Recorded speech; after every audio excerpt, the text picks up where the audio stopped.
Assalamualaikum warahmatullahi wabarakatuh. Gue Siva Hanifah. Di sini gue bakal ngebahas tentang ghosting, restu, sama pemimpin. Lagi ngetren banget nih bahasa ghosting. Ghosting di sini bukan setan atau bayangan ya. Tapi ghosting itu yang tiba-tiba ngilang aja gitu, nggak ada kabar apa-apa. Entah kita yang diblok atau di-unfollow. Misalnya nih, kita lagi deket sama cowok, terus udah mau masuk fase buat ada status. Tapi si cowok ini ngilang aja gitu, nggak ada kabar sama sekali. Ada dua tim, di ghosting atau ngeghosting. Alasan kenapa ngeghosting sih katanya ada yang dari kita dia kurang suka. Kita berdua emang gak cocok, bahasan kita udah flat banget alias gak sefrekuensi. Tapi ada juga yang baru deket aja udah posesif, suka ngatur-ngatur. Kalau kita lagi ngapain minta pap mulu. Annoying banget sih menurut gue.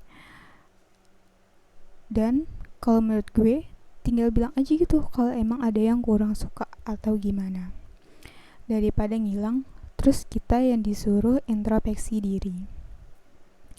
Mungkin juga sih beberapa orang takut ungkapinnya atau bilangnya.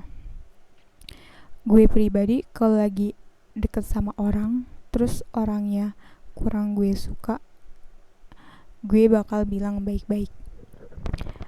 Urusan lo terima apa enggak itu bukan urusan gue. Karena kalau dipaksa jadinya ganggu juga.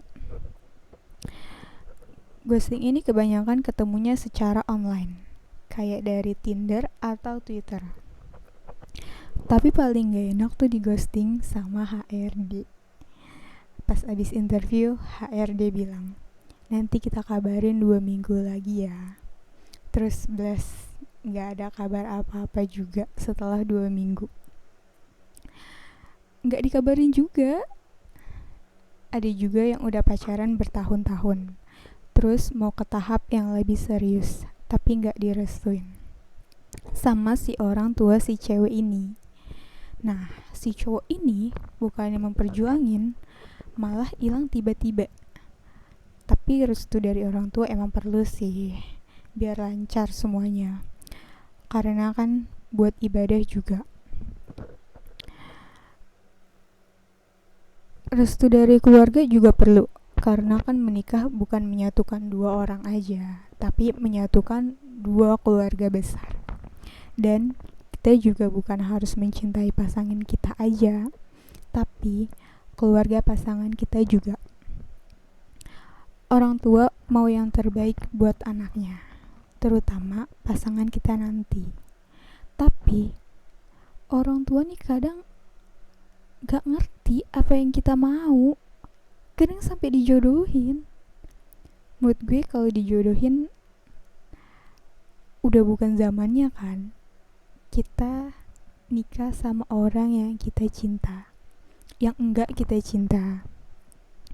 Tapi katanya sih lama-lama nanti juga terbiasa kok dan cinta. Mungkin sebagian ada yang bisa, tapi beberapa enggak bisa. Kayak lo bayangin deh, kita ngabisin waktu sama orang yang gak kita kenal, belum tahu dia itu orangnya kayak gimana. Kalau kita gak bahagia, cuman jadi beban juga buat kedepannya. Kita juga punya hak buat nolak apa yang gak kita suka dan gak bikin kita bahagia. Buat mencari pemimpin dalam keluarga itu harus tepat sih, kayak di tempat kerja.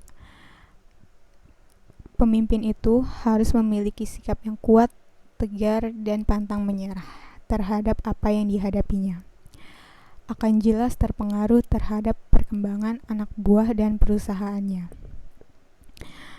Jangan takut akan suatu kegagalan, sekalipun itu termasuk kegagalan yang menurut kita besar. Saat kita mampu menghadapi dan bangkit, itulah saat kita dimana sudah melewati satu bagian. Untuk menjadi pemimpin yang baik, jangan ragukan sedikit pun kemampuan kita. Dalam memimpin suatu perusahaan atau seseorang, usir keraguan diri sendiri dengan memuji apa yang telah kita capai. Tapi ingat, jangan terlalu berlebihan. Jadikan ini sebagai prestasi untuk diri sendiri dan untuk menumbuhkan semangat terhadap diri sendiri. Untuk menjadi pemimpin yang besar, kita dituntut untuk mampu menerima dan memberikan solusi terbaik atas apa yang sedang terjadi. Jika ada anak buah yang memberikan solusi yang terbaik, jangan malu untuk mengakuinya. Menjadi bijaksana terhadap masalah dan solusinya adalah salah satu kunci untuk menjadi pemimpin yang baik. Hasil lebih diutamakan daripada hanya sebuah gaya. Dalam memimpin suatu perusahaan, pastikan kita dikenal karena hasil kepemimpinan yang baik, bukan hanya gaya kepemimpinan. Di sini, gaya dalam kepemimpinan memang terkesan mempengaruhi hasil dari apa yang dipimpin. Namun, jangan biarkan hasil kepemimpinan kita lebih buruk atau terlihat hanya karena terlalu banyak gaya yang digunakan dalam memimpin. Pastikan untuk lebih memantapkan diri menjadi seorang pemimpin yang baik, kita harus menjaga apa yang sudah kita bangun. Sebelumnya, jangan mudah terpengaruh dengan arus yang bisa merubah apa yang sudah ada. Lakukan dan pastikan setiap perubahan yang kita lakukan untuk menjadi lebih baik, bukan hanya mengikuti perkembangan zaman yang lagi ngetren. Tetaplah menjadi seorang yang murah hati, pemimpin yang besar, yang berhasil dihargai banyak orang adalah mereka yang sukses menguasai untuk tetap menjadi murah hati. Latih diri kita untuk menjadi pemimpin yang rendah hati dan tidak terlalu berpikir untuk selalu di atas. Menjadi murah hati juga akan membawa kita untuk menjadi belajar dan lebih baik dari sebelumnya. Menjadi pemimpin yang baik dan besar bukan hal yang sulit dipelajari. Kita bisa berlatih setiap harinya. Sekian dari saya. Wassalamualaikum warahmatullahi wabarakatuh.